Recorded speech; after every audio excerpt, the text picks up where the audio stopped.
По поразот од Работник во претходното коло Осогово им се врати на победите. Овој пат на стадионот Никола Мантов настрада екипата на Брегалница сениори од Делчево, која прими 2, а не постигна ниту еден гол.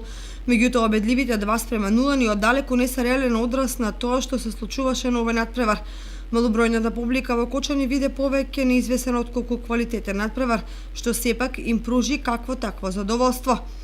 Во 13-та минута Осогово победа со голот на Манов, кој со манир на голем стрелец биеше претизно и ја затресе мрежата на противничкиот гол. И кога се очекуваше осоговци да нападнат уште посилно за да го осигурат водството, се случи спротивното. Брегалница се разигра и на моменти ги надигра домакините, но создадените шанси немаше кој да ги искористи, а можеа делчевци да изравнат во неколку наврати. Особено 10 минути пред крајот на средбата, кога двајца фудбалери беа во идеална шанса за гол, но се засрамија поради себичноста и неснаодливоста.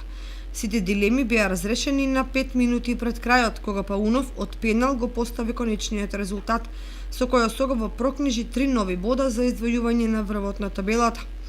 Резултати од шестото коло: Осогово Брегалните сениори 2:0, Рудар Слога 2:1, Овчеполе Кежовица 1:1, Малеш Работник 1:0. На табелата води Осогово со 15 бода пред Овчеполе 13, Работник и Рудар по 9, Кежовица 8, Брегалница 7, Малеш 6 и Слога 3. Во следното седмо коло Осогово гостува во Виница, каде домакин ќе биде на екипата на Слога.